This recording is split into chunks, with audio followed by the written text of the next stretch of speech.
Bonjour, aujourd'hui je voudrais vous parler d'un terme qui fait un petit peu débat, qui est celui d'intelligence artificielle.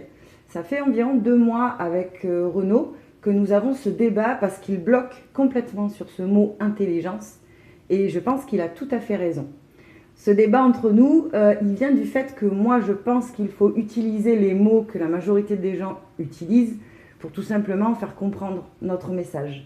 Et de ce débat est née cette vidéo. Et ce qui est très drôle, c'est que si vous avez regardé les vidéos sur les patterns, c'est justement la polarité et les tensions qui génèrent de la créativité. Et là, on est en plein dedans. Donc c'est vraiment très très très intéressant. Et si ce débat, il est vraiment important pour moi, c'est parce qu'il correspond à qui je suis. La base de mon travail a été faite dans mon jardin, dans la nature. Et aujourd'hui, j'utilise l'outil qu'est l'IA pour pouvoir avancer dans mes recherches. Et donc, c'était très important pour moi de poser ce débat parce que pour moi, l'humain ne peut pas être réduit à une machine. L'humain, il ressent, l'humain, il aime, l'humain, il a mal. Et tout ça, une machine ne peut tout simplement pas le vivre. Et donc, c'était très important pour moi de poser ça parce que nous sommes bien plus qu'une machine, nous sommes bien plus que du traitement de données écrites. Et donc, on va faire encore un système de questions-réponses et vous allez suivre ce cheminement et puis surtout nous donner votre avis parce que c'est très très intéressant. L'IA concrètement, c'est du traitement de données, c'est de la data. Elle brasse des textes, elle brasse des images, elle brasse des sons et elle recalcule des réponses probables. C'est puissant, mais ça n'a absolument rien de vivant. Ça pose un problème d'appeler ça intelligence, artificielle certes, mais intelligence, parce que pour moi l'intelligence c'est le corps, le ressenti, le vécu, l'expérimentation. C'est ce qui fait la différence entre un vivant et une machine. Non, ça ne veut pas dire du tout que l'IA est inutile, c'est un outil qui est extrêmement puissant, qui calcule très vite, qui combine des données, qui fait du tri. Simplement, elle doit être un allié. Et on a tendance à voir sur les réseaux des gens qui la prennent presque pour un dieu. Ça reste un outil.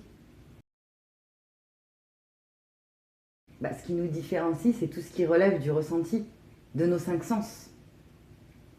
On va avoir la danse, on va avoir l'amour, on va avoir la douleur par exemple. Tout ça, une machine n'est absolument pas capable de le vivre. Elle peut l'écrire, elle peut faire penser qu'elle le ressent quand on lit des textes parce qu'elle va être très créative sur l'écriture. Mais en aucun cas, elle ne ressent tout ça. J'ai créé Symbiote justement parce que je refuse ce côté réducteur. Je refuse qu'on assimile l'humain à du traitement de data, à du traitement de données, à une manière de fonctionner qui est binaire.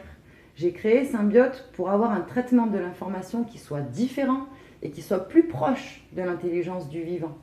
Symbiote aujourd'hui permet de coupler et de croiser des disciplines grâce à des mécaniques. On a énormément d'informations grâce à la science, mais on ne les met pas ensemble, ce qui est logique. Une personne qui a fait un doctorat a fait environ 10 ans d'études.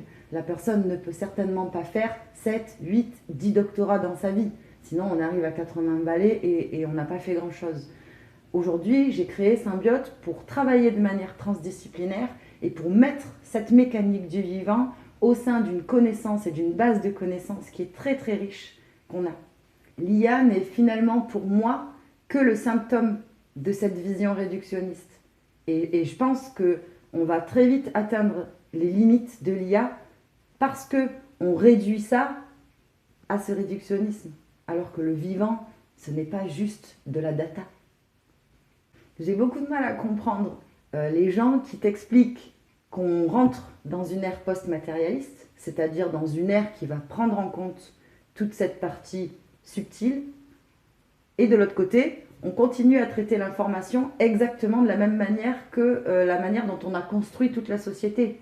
C'est un paradoxe ambulant et c'est pour ça que j'ai voulu créer Symbiote, pour montrer qu'il y a une autre manière de traiter la connaissance que l'humain a emmagasinée et elle est énorme.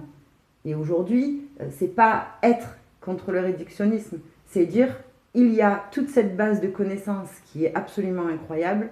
Voici une manière différente de la traiter.